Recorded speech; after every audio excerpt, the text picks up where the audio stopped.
Some of the people would share their investment memos with me. On one of them, I saw the comments on the side, and there were a lot of comments. And the comments were, a company like this will require an iconic CEO. I'm not sure Joanna is that. At the same time, I had another investor say, I don't know if you're brave enough for this. What did you do when you read that? You know what? Actually, very motivating.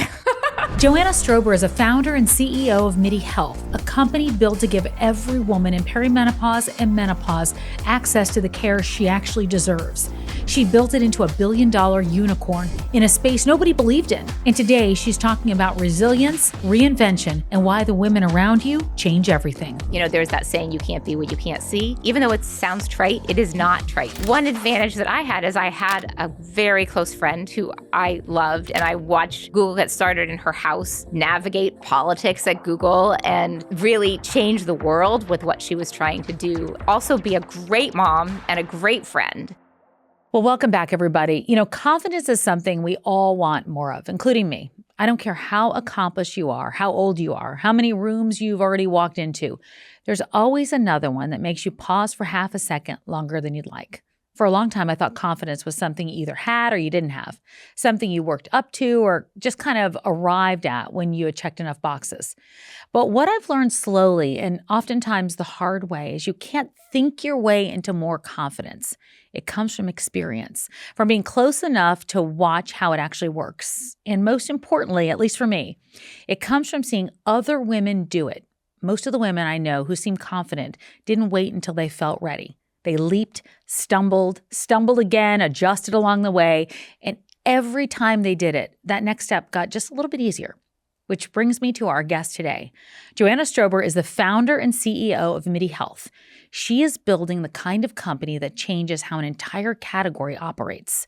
After 2 decades inside private equity and venture capital and multiple successful exits, she stepped back into the arena at 52 years old. She's been recognized as a CNBC changemaker, a Forbes 50 over 50 innovator, and one of Time's 100 healthcare leaders. But what matters to me is how many chapters she's lived.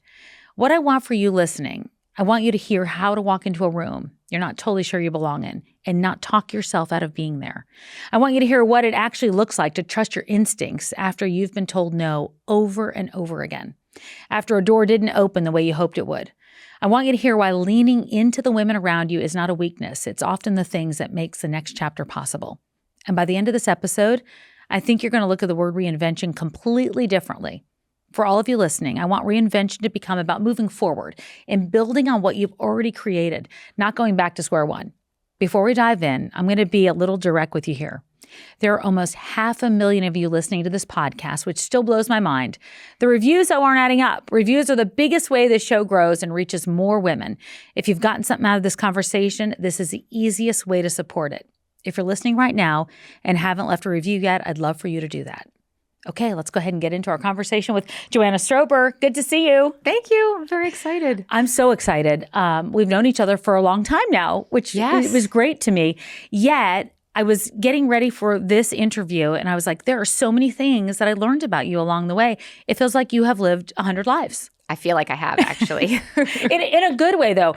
Where did it all start for you? Oh, interesting question. I mean, I have had 5 careers. It is actually true. I've had 5 careers.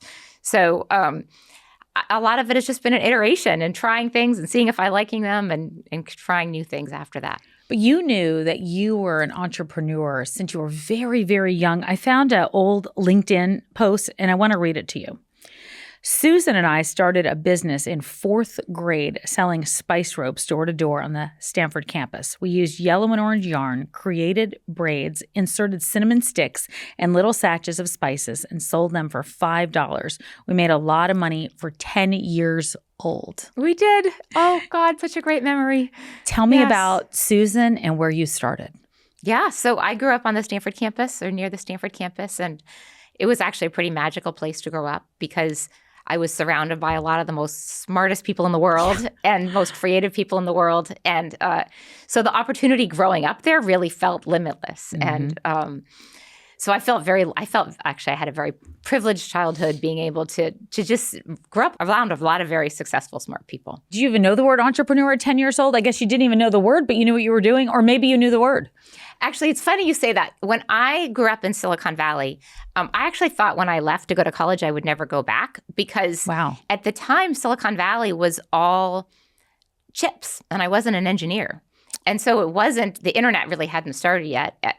When I moved back later, it had. But when I left, I actually didn't think that I was going to be there because it was a very engineering heavy culture and I wouldn't fit in. Isn't that funny to say the internet hadn't happened yet? Yes. For anybody listening, it's like, what do you mean the internet hadn't happened? Isn't that crazy? Hasn't I it know. always been here? But you're right. It was a very, very different place. Silicon Valley was not a place that you would think it is now, for sure. Right. So you ended up going to law school, right? I did. So I went to law school and I did a good job in law school and I got a good job. And then I actually had the job and I hated it. You hated being a lawyer? Hated being a lawyer. What kind of lawyer were you? I was just a corporate lawyer. Okay. And I was very interested in the clients and not very interested in the work that I had to do.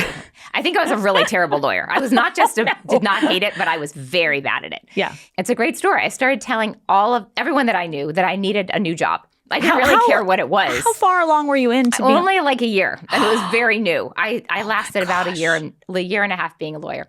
So I started telling everyone I knew that I needed a new job. And Susan, who at the time was working at Intel, knew a friend from college who was starting a venture fund in Silicon Valley. And she said, oh, you should go work for him. I was like, well, I don't know anything about venture. She says, you can learn. You can learn venture? Yeah. Now let's go back real fast to who Susan is. Yes. So at the time, Susan was, as I said, working at Intel. She eventually became, she was still Susan Wojcicki, and she became the CEO of YouTube. Google was started in her house.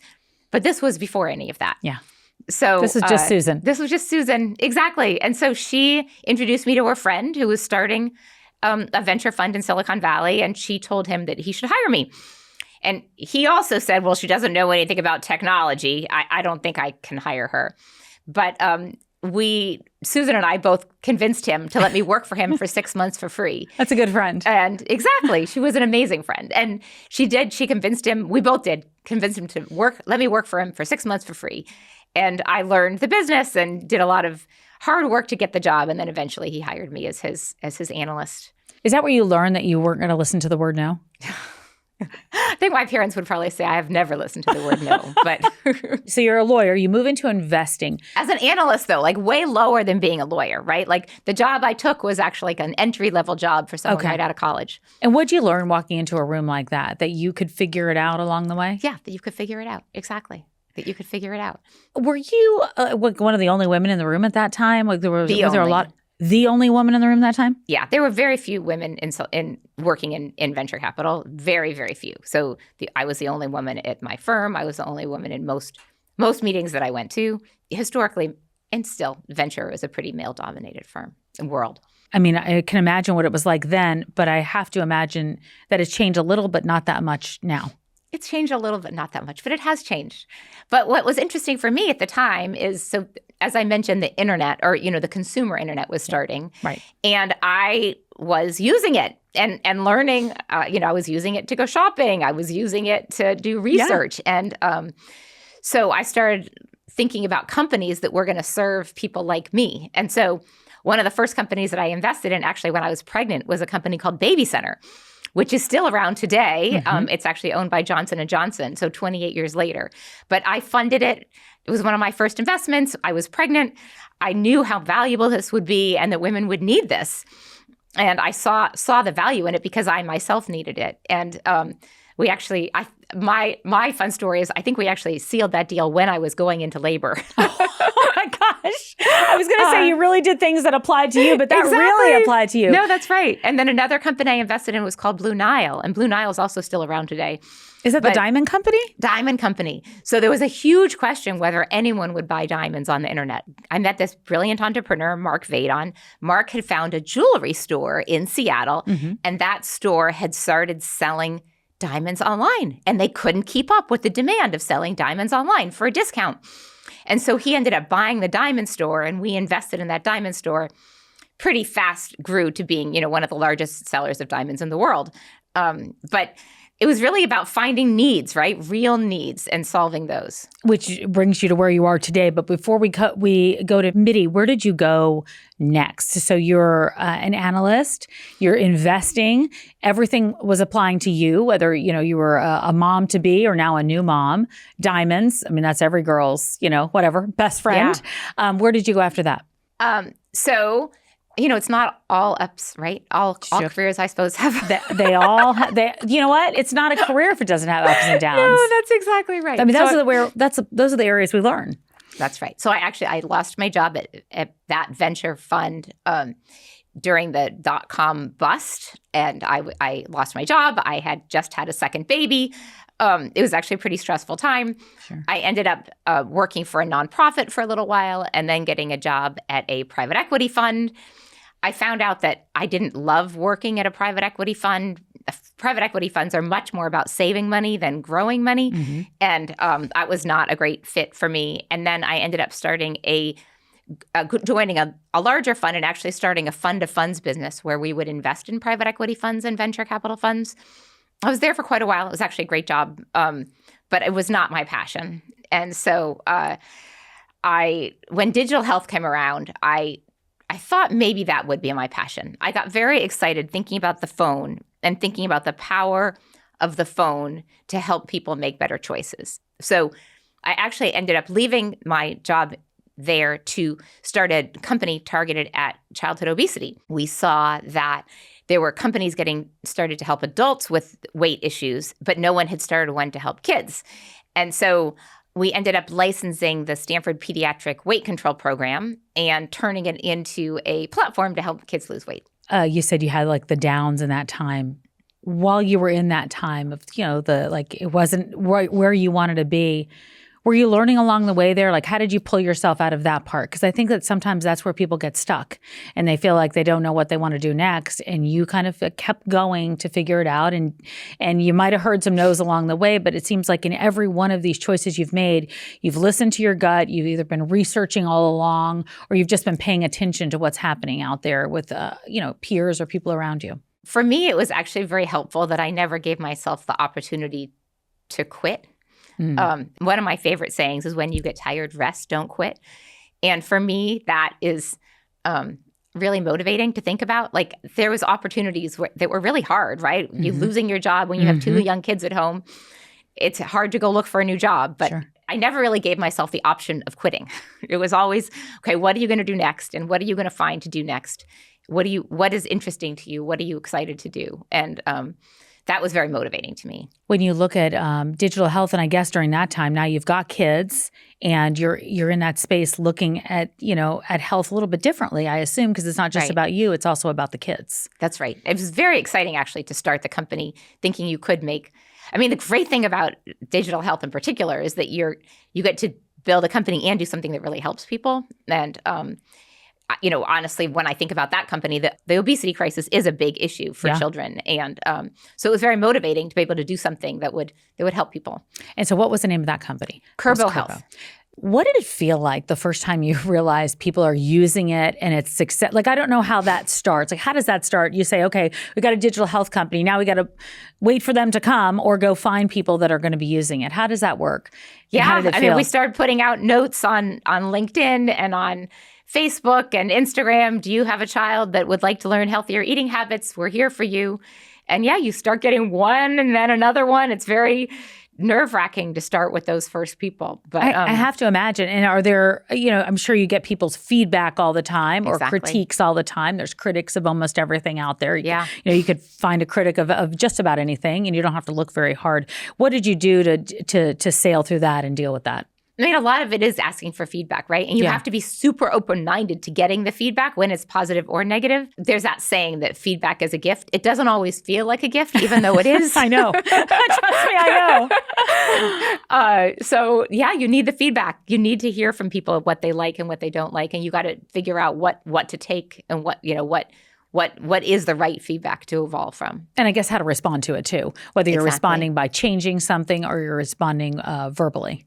One of the hardest things with that company in particular is that parents wanted to help their children lose weight.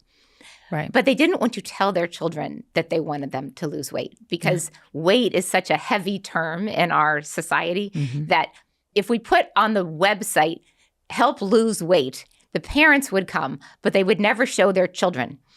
Yeah. And so we spent years trying to figure out the right messaging that would make both parents and children comfortable. So then we got to learn healthier habits, which made everyone comfortable, but was much less interesting.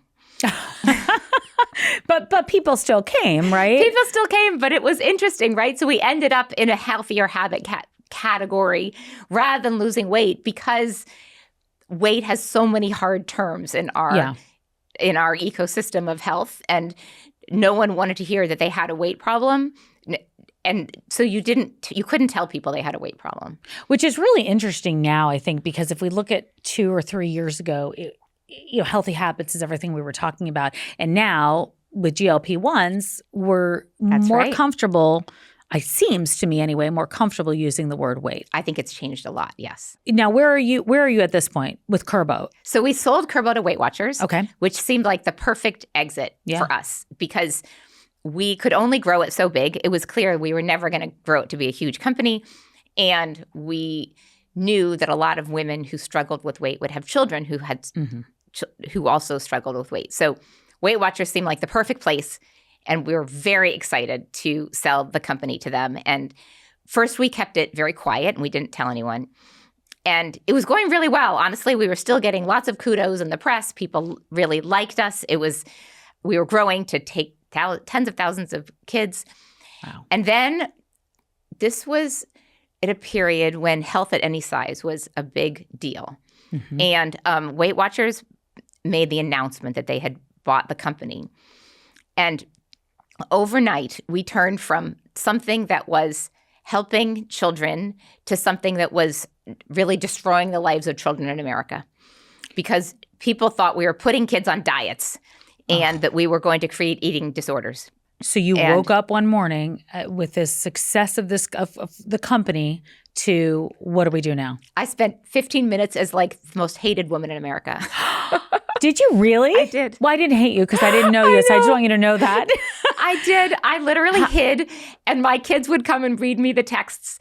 And I was literally in hiding. I couldn't believe it. Like everyone had decided that. I know I haven't really talked about it, but everyone decided that the helping kids lose weight was the equivalent of giving them eating disorders, which is just not true, and the science is not true. And the CDC had approved our product.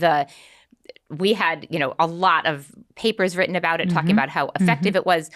But this was a time in place, or a time in history when there was just a lot of backlash against weight, and so the New York Times published 2 articles against our program. Can you imagine 2 articles? This is the same New York Times, yes, that talks about the childhood obesity epidemic all the time. 40% of all kids are obese. And then they publish these articles how helping obese kids lose weight is bad. How did you, we've talked about like our share of critics, but that's a whole different level. What did you do? Did you really hide? Did you not? I was just told to hide. It would blow over. And they were right. And honestly, we got more downloads of the product. People did still want to help their kids lose weight. But I learned how quickly the press can turn against you and how quickly things can alter. And it was definitely like living in a tidal wave. What did that teach you? Because I think that, now in where we are, a lot of people experience that, whether it's business or whether it's personal. Do you feel like at this point, hey, I already went through that worst thing, like I can handle anything? It's still really hard when you're handling it. It's funny when you say you can handle everything. I won't take all that on you. I don't think of it as like, oh, I'd love to do that again. No. Oh my God. Don't even say that out loud. But I think you learn lessons along the way of how to, it's you get a thick skin, right? Yes. You get a thicker skin. It's just not always how you want to grow it. No, that's right. We did get a thicker skin, but there was a lot of pain. It really was very painful for the team. I was really proud of the team. They had really built something that was special, and to be criticized so heavily was actually very hard for them. Of course. there was a lot of like, are we doing everything right? And we looked at the data over and over again. And now I think we've been pretty vindicated. There's actually been studies that show that helping obese kids lose weight does not contribute to eating disorders. Sure. But, it was a time and place. It's a very different, we can talk about it, but it's a very different time and place than now. I think it is too. I mean, now things have really changed. Do you think it's because of social media and now where we've seen the internet go, or where we see everyone's, got different opinions of things? Why do you think it's so different now? So I think particularly with regard to the GLP-1s, the weight loss medications, what it's showing is that people are not necessarily making choices to overeat. And so I think there's a lot less blame now on people who are experiencing weight issues when they realize it's a metabolism issue. And so now that we know there is a solution that is so straightforward that has less blame, I actually think that has contributed to changing the conversation. Yeah, because we're not talking about willpower now. Exactly. We're not saying you're weak because you can't do that. We're saying there's actually a scientific reason behind it. And, we saw that at Kerbo. It was so interesting because there were kids in the same family. One of them would be very underweight and the other one would be overweight. And their parents were serving them the same food, right? And they were living in the same household. And so it was clearly a metabolic issue, not a good parenting, bad parenting issue or a lack of willpower issue. Well, you were really before your time with that then, when you think about of the concept of the why. The concept of the why. Yeah.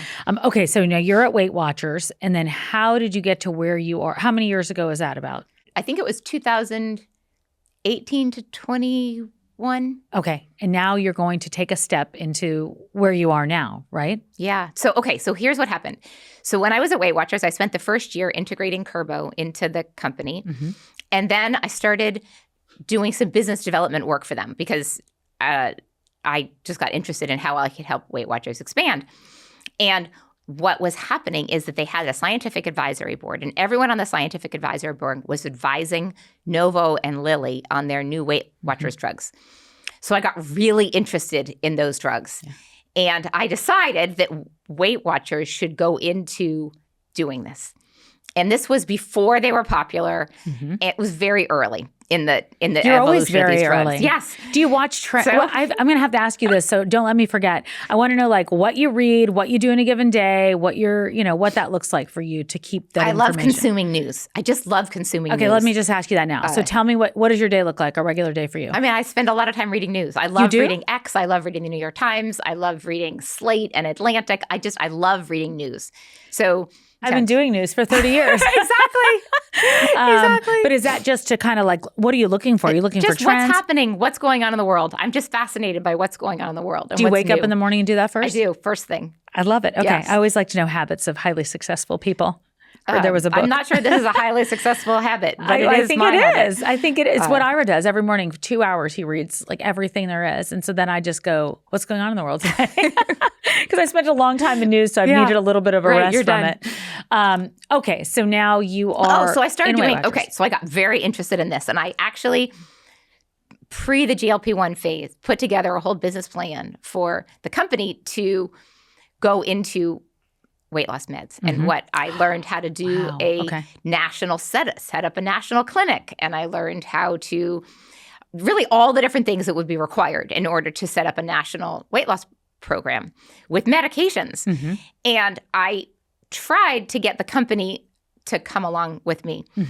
But it was just at the time too hard of a swing for them because they're a behavior change company. Their habits. Their behavior change, habits, the cards, all those things. So what do you do when you're a behavior change company and all of a sudden there's this medication out there that could make it so behavior change is not relevant?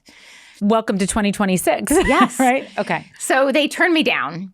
But I was like, wait, this is just too exciting. But also when I was there, I had learned how menopause was such an interesting part of their discussions and how people were bringing up menopause all the time. And at the same time, I was having all of my issues trying to get access to good menopause care. And so that journey was just everything kind of aligned. And I was like, I'm going to quit and I'm going to go start a menopause company. What year was this now? 2021. What's your story? Because I know I've heard it, but I'd like people to hear it because there was one thing in particular I think that was always stuck out to me about your story. But I'm gonna let you tell it, and then if I don't hear it, I want to bring it up. So I had gone through issues a few years earlier where I was experiencing a lot of stuff. I don't know what you call it, stuff. Yeah, I know. It's I know, I don't perimenopause either. stuff, right? But I was feeling angry a lot. I was having mood changes. I was having the hot sweats and waking up in the middle of the night, not sleeping, anxiety. And I had the classic experience of going to my primary care doctor, and the primary care doctor basically said, okay, you're not sleeping. Let's go get a sleep study.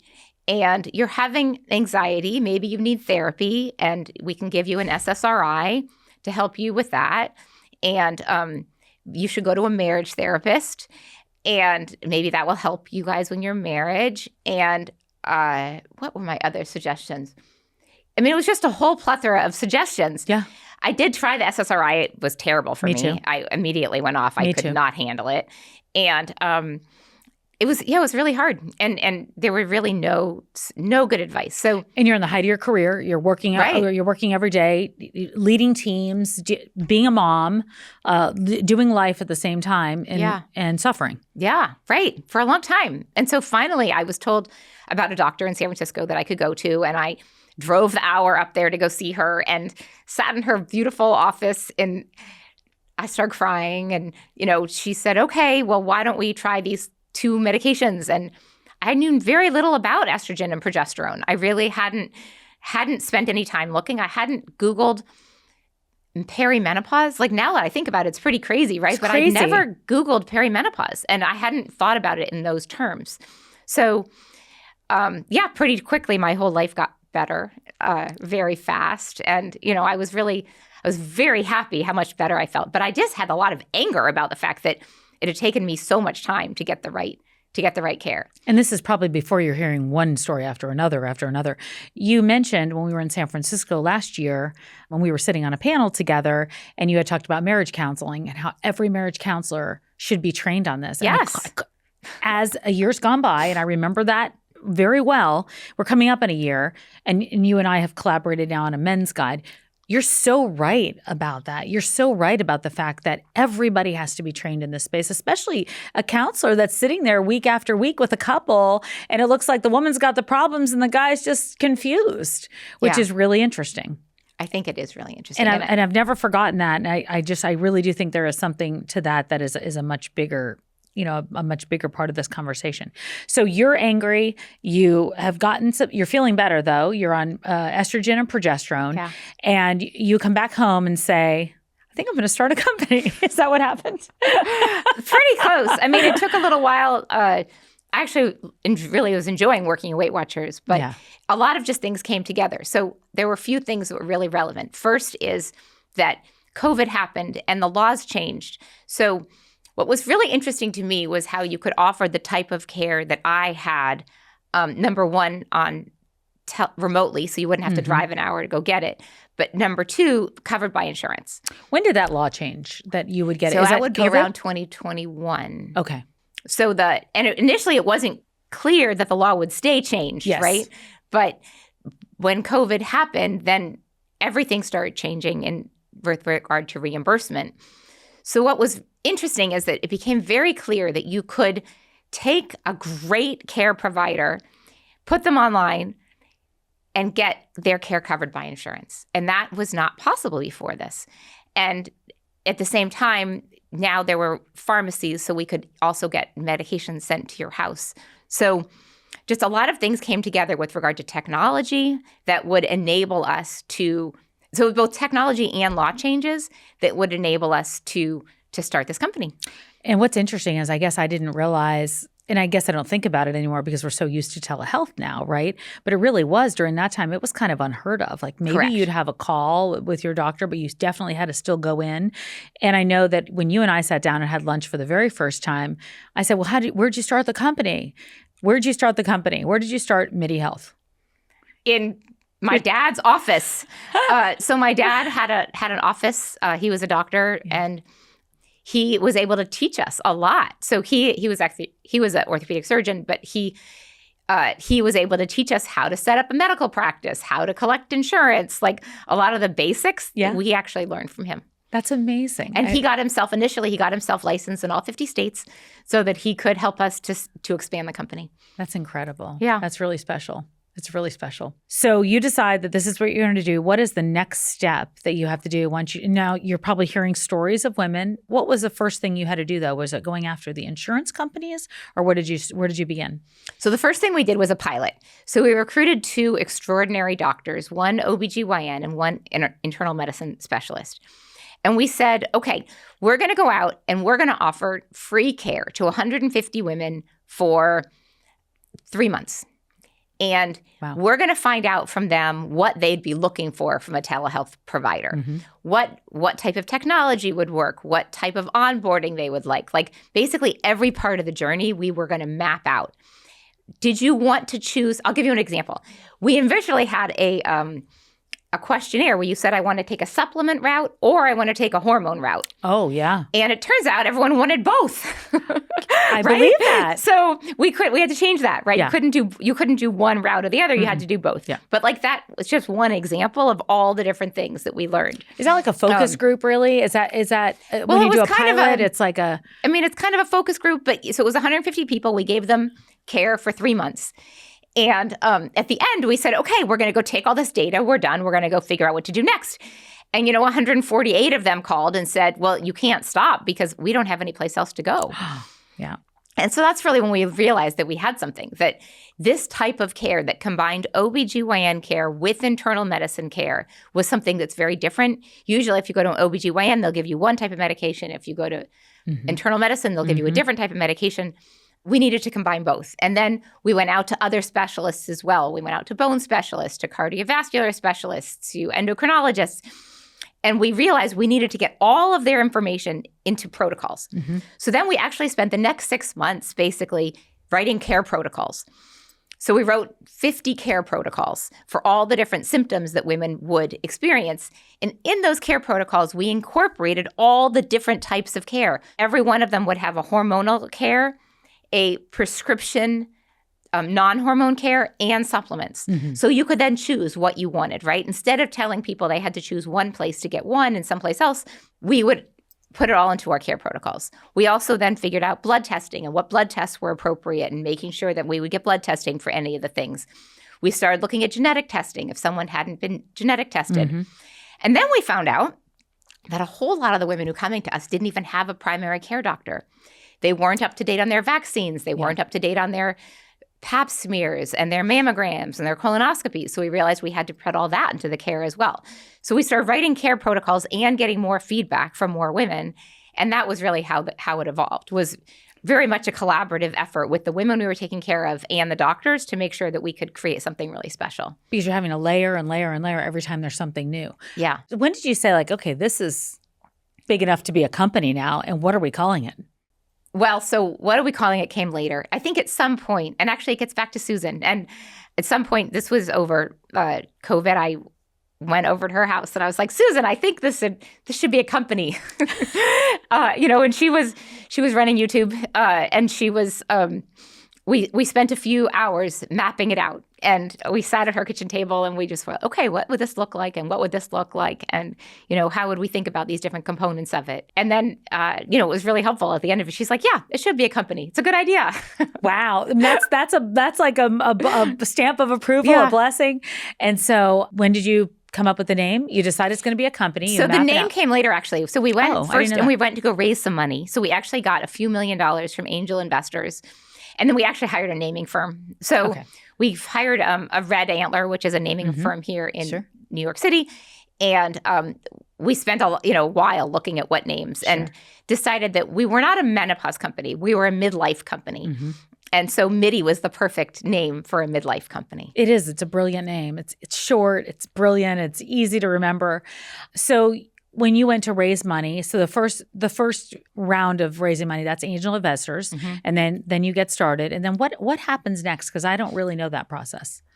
So, angel investors or funds can invest in you initially. Quite honestly, every fund turned us down. Wait, what? It wasn't as though we went out and we had all these funds saying, oh, this is interesting. in 2021, no one was talking about menopause. It was not a thing. And It was not a thing. It was really not a thing. No. And most people did turn us down. And they just said it wasn't a big enough market. They're like very clearly not a big enough market, that women didn't need this type of care. They were very nice about it. I never really felt insulted. It was just when you have to convince people with professional dollars, you have to convince them to invest in you as opposed to something else. And it wasn't clear this was going to be a good idea. Like, it was clear to us, but it wasn't clear. You, though. Yes. But you were never deterred. I wasn't, but it just felt so exciting. And it was so clear to me that this was a big market. But I clearly initially was not able to make a successful pitch to others. We got turned down a lot. And, I think about those turndowns. And honestly, what I learned from them is that a turndown is actually a not yet. Because it was about relationship building. And so a number of those firms that I talked to at the very beginning, they did say no. And we ended up mostly getting money from angels, from individuals. Angel's a funny term, right? Yeah. Just individuals who supported us and who were excited about what we were doing. It's very small checks. But we got enough to get started and start building. And then we got some users, and then we would go out and get a little bit more money, and we were able to show a little bit more progress. And then all along, I was actually bringing along some of the larger investors and saying, look, we have 100 people a week coming to us. Isn't this cool? Look, I remember some of those. I just got an insurance contract in California. Isn't this cool? And I would just keep updating them. And that was a process of showing, look, it's working, getting more traction, getting more users. People want this, and then helping the investors to come along. So many of the investors turned us down 1 time, 2 times, 3 times, and then they eventually invested.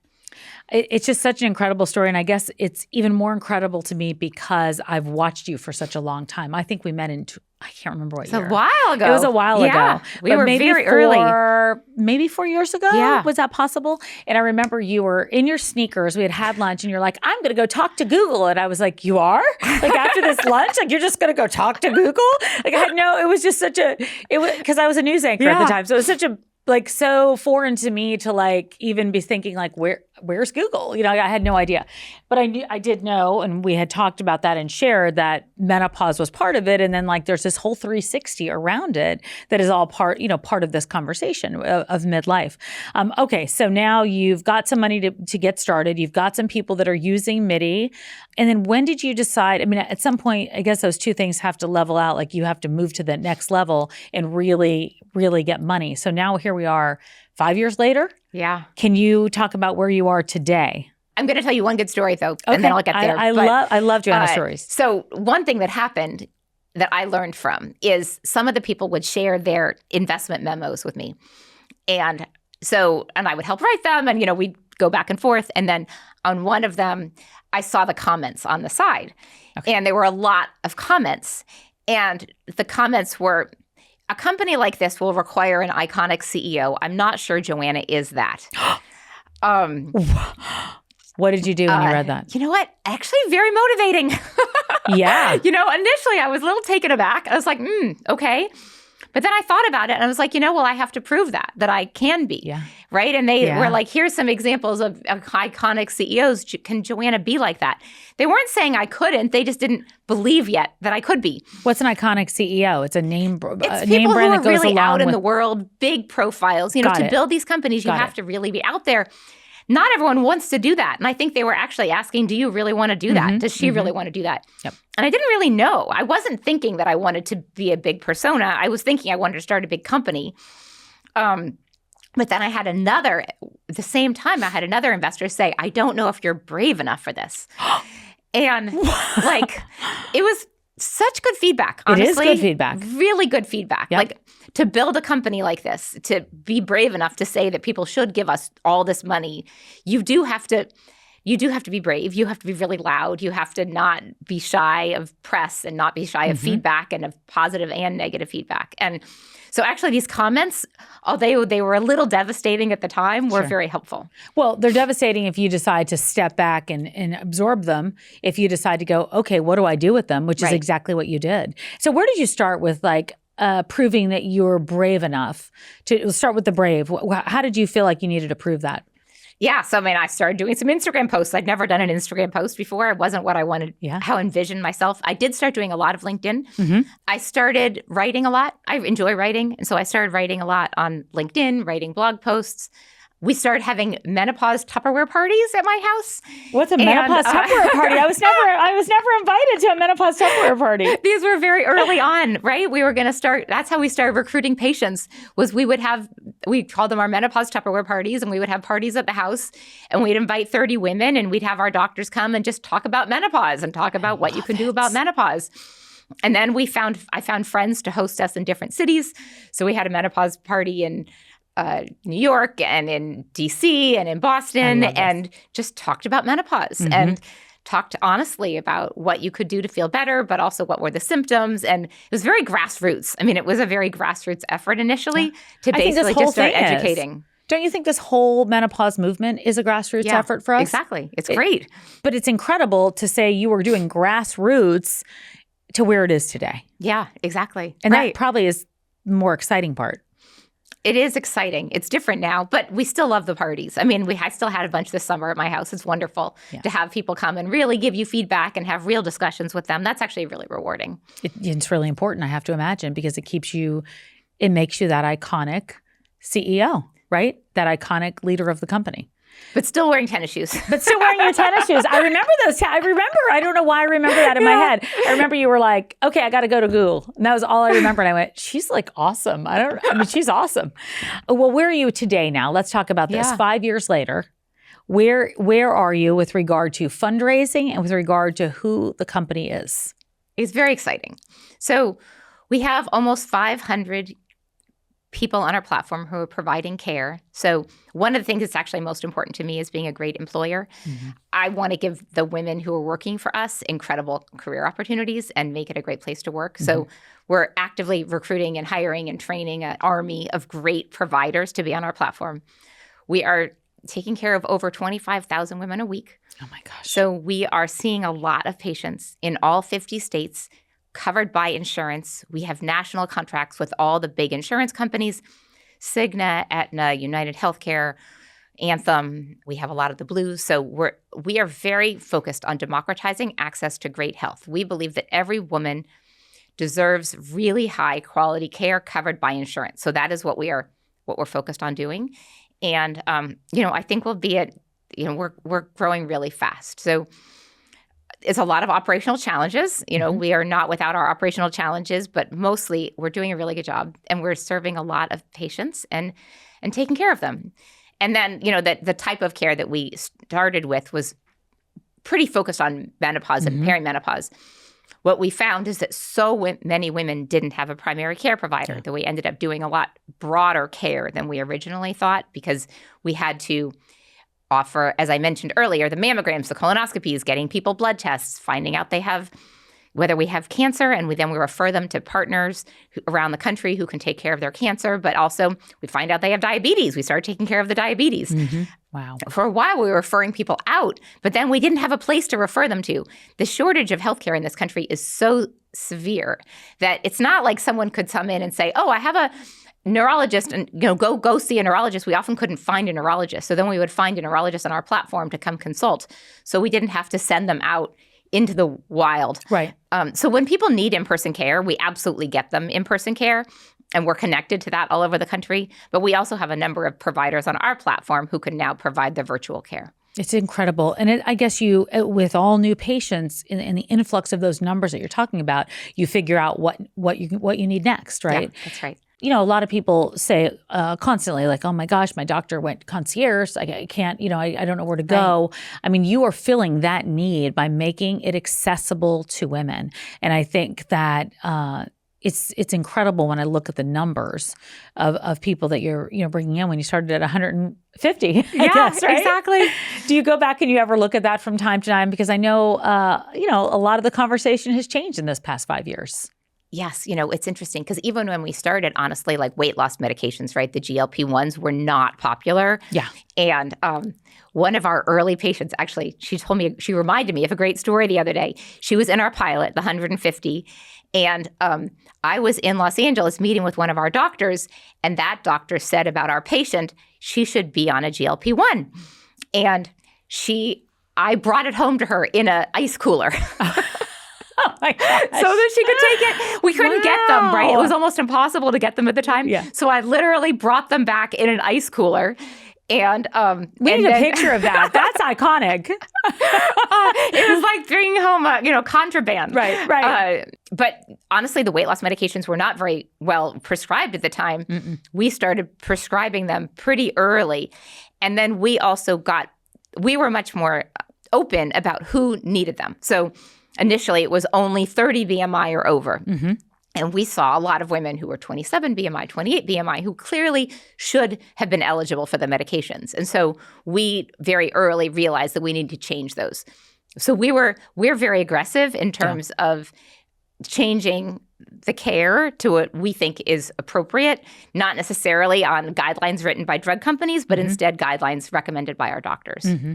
And that's made a huge difference, I can imagine. Yeah. And also normalizing that part of the conversation so women are not hiding it and feel shameful or feel like they shouldn't be talking about it. You've been really open about it to help normalize that part of the conversation too. Right. So when you go in and, you were saying that at first people were saying, oh, I don't know, there's no care for that. There's no market for this. Like, look at me now. I feel like that's what you can say. But when you walk in there to do a pitch or to do a raise, what is the reaction now that you get versus what you got in 2021? Well, it's funny. I never think, look at me now, because I always think about I don't what's know, next. But I'm just saying, I'm thinking, yeah, that's true. But I'm just thinking menopause not being a thing. Well, so what do you think has happened? We could have a conversation about this. It is crazy what has happened in the last few years in the menopause conversation, right? Yeah. Now there are menopause influencers. Who knew, right? A few years ago, there were no menopause influencers. None. It was perimenopause was barely talked about. So you're right. It's been a grassroots effort, and it's been an effort of women looking for better care. And what I think about is it's a little bit from Field of Dreams. If you build it, they will come. So true. Right? Yeah. But it's also, you had to get the money to build it. Mm-hmm. And so otherwise, it's just a great idea. That's right. That's right. And so what's interesting to me is women now have access to capital that they can invest in ideas that are a good idea, that they know that women will come if they build it. Does that make sense? Mm-hmm. So I think that that is the really interesting thing to me. There are great ideas that could not have gotten funding because only a certain percentage of society had access to capital. Yes. Now that there is more capital, we can create things that really can make a big difference in society, and they're getting the capital. So, we have raised a lot of money. I mean, this past week, we announced that we had raised another $100 million. So now we've raised $250 million. Wow. It's a lot of money. It's a lot of money. And is that intimidating? It is intimidating. I mean, I'm trying to think of how many zeros it is. It is intimidating, but we're using it to build an infrastructure so we can treat millions of women. Mm-hmm. And that is the goal, is to build out a technology infrastructure, to build out a platform that can support really high quality care for millions of women. And I think that's where the money's going. And, it's a really worthwhile effort to do that. Yeah. And, my job right now is to get to profitability so that we don't have to keep on raising money and we become self-sustaining. And I think we'll be able to do that so that we can be here for 20 years and 50 years and keep providing care. Generation to generation. Yeah, exactly. You wake up every morning knowing your why. Yes. What's your why? I am so lucky to get to do this company. And so my why is very much, this is an opportunity that is given to very few people. Don't waste it. And that is very motivating to me. And what's next? We're just going to keep building. So the company, although I'm really proud of 25,000 women a week, it's very small, right? Do you think, is that small? What is a... Think about how many women there are in this country. Yeah. We have insurance coverage right now for over 50 million women. So those women can go in person. We're not competing with their in-person provider. Most of them don't have, more than 50% of them don't have an in-person provider that they can go to regularly. That's really important. Say that again, because that is always a question. Do I go to telehealth or my provider? And a lot of women don't have that option, correct? They don't have either one of those lanes. So getting into a primary care provider can take months and months and months, right? Mm-hmm. And that's because, as you mentioned earlier, often they're going concierge. They are not well paid by insurance companies, Yep. so it's not a growing field. My understanding is we're expecting to have a shortage of over 200,000 primary care providers over the next few years. A lot of primary care providers are retiring. So we are mostly not competing with a great primary care provider that someone has. We're competing with nothing. We're competing with no care. Right. And so what we want to do is be a really great alternative, not a mediocre alternative, but a great alternative, and then to be your companion to good care. So if you have a primary care provider, keep going to them, but you can come to us as well. I want to go back to Susan for a moment because she was the person that said to you, this is a great idea for a company. Yeah.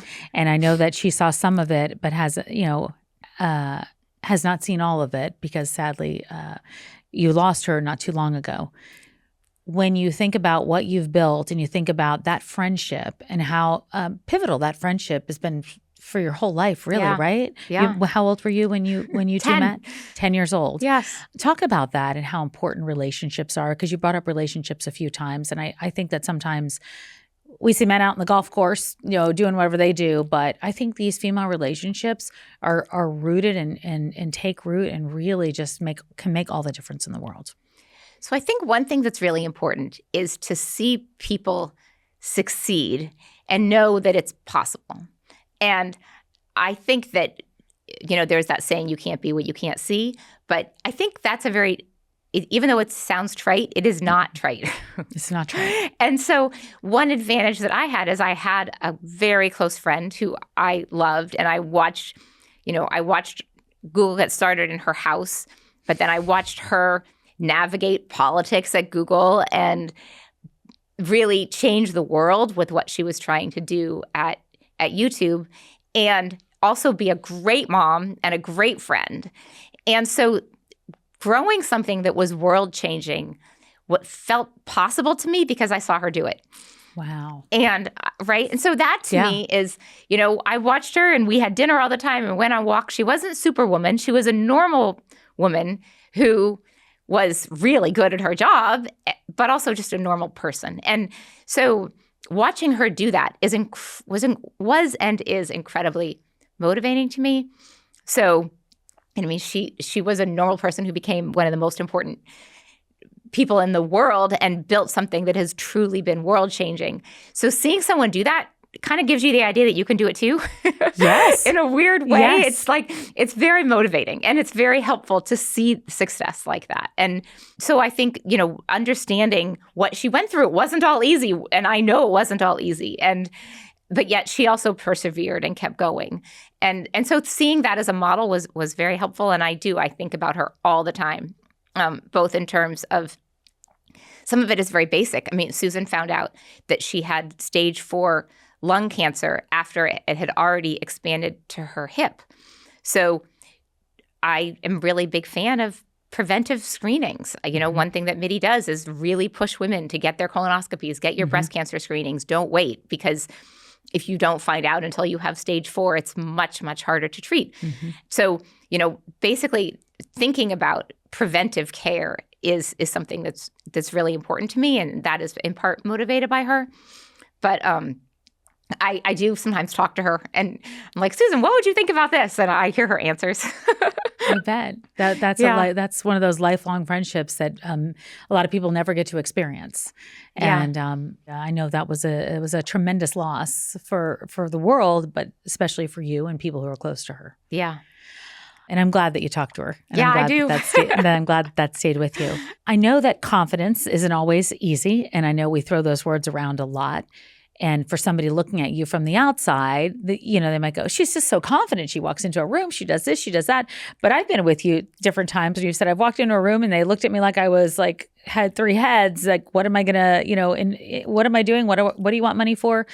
Where do you get that confidence on the days that you're like, oh, I don't know, do I belong in this room still? Or do you not have those days anymore? I definitely still have those days. I think that, obviously confidence begets confidence to some extent. And, you could, or fake it till you make it. Those are all true. I believe that for me at this point, I see that it's working. And so now it's really my job to make it continue working. And so that is the most important thing. And making sure that I get to make this into a sustainable long-term business. So because that is so motivating to me, it kind of makes you have confidence. It means you got to show up and you got to keep going and you got to keep working on it. And I think that actually begets confidence, just knowing that you have such a big responsibility. What do you get asked all the time by younger women? Because right now, Midi is a unicorn. Correct? Is that the right? How do you say it? Tell me how you say these words. Oh, funny, Midi. I'm joking with my children. I'm like, it's the first menopausal unicorn. To explain what unicorn means. Unicorn just means that it has over $1 billion valuation. But I also think that. Do you want to say that one more time? Unicorn does mean that the company has over $1 billion valuation, but it also means something really special that is a dream. And I feel like sometimes when I joke about being a menopausal unicorn, we're building this dream. We're building a healthcare world that women feel listened to, they feel heard, they feel acknowledged by. That's a bit of a unicorn in its own. It is. And so our job is to keep building that. Well, I know you will, and I get excited to be right here alongside of you, watching it all and cheering for you because from the very beginning, I felt very aligned with you in terms of your message, but then very close to you as a woman. Like, you're very gracious with your time. We've done a lot of walks in the city together, and I always appreciate that you still are always there for those things too. You never let those kind of relationships go, and I think that that's really, really important, an important part. They're really important. I think friendships, I think relationships are key to a lot of me too. What motivates me. And so, they're very rewarding. It's really wonderful. Me too. We never sat down so formally and talked before. I know, exactly. It's usually walking up and down the streets of New York City. We're usually half awake with our coffee. Exactly. Okay, I want to do this because I always think it's interesting. Give me a normal day. I don't know if there's anything normal in your life, but a normal day for you. What do you get up in the morning? You're up early. You're a late night person. What do you do for fun? Give me some of that stuff. Yeah, so I do get up quite early. And as I mentioned earlier, I love reading news. So I usually am voraciously reading news in the morning, getting my coffee at home. I usually go for walks. I listen to podcasts. So those are the things that are most important to me, is getting my walk in, listening to podcasts, reading some news. I go to work 3 days a week in the office and 2 days a week at home. And then now that my kids are gone, there's no more cooking dinner. Okay. So no more cooking dinner. I'm done cooking dinner. So dinner might be ice cream. On the couch. I like watching TV at night. That. So I actually leave my life is very much, I like being at home. I don't go out a lot at night. I really enjoy watching TV and eating ice cream. And does your mind ever shut off? TV helps with that a lot. It does. Okay. Yeah, TV helps with that. And I do text my family a lot. So my kids are gone, as I mentioned, but we have a very active family chat. So we spend a lot of time chatting to each other. I love that. Joanna, thank you so much. This is such a pleasure. Thank you. This was really fun. If you just listened to this episode and thought, oh, okay, I'm not crazy for wanting more, good. That was the point. Joanna's story isn't about doing everything perfectly. It's about staying in motion, trusting your instincts, and not shrinking just because someone else is more comfortable being loud. Sit with that. And before you go, quick ask. If you're someone who listens to this show, who comes back, who sends episodes to friends, thank you. And leaving a review is how this podcast keeps growing and reaching more and more people who need these conversations. I really appreciate you so much, and I can't wait to talk next time. Today's podcast is sponsored by Midi Health. So many of you know this, but I was dismissed over and over again when I was struggling with perimenopause symptoms. I didn't even know I was in perimenopause. It is so important you're getting care from someone that specializes in women in midlife and that they're willing to have the hormone therapy conversation with you. I get questions from you every single day about where to go for support, and I'm always suggesting Midi Health. It's covered by insurance, and you don't even have to leave your house. Ready to feel your best and write your second act script? Visit joinmidi.com/Tamsen today to book your personalized, insurance-covered virtual visit. That's joinmidi.com/Tamsen. Midi, the care women deserve.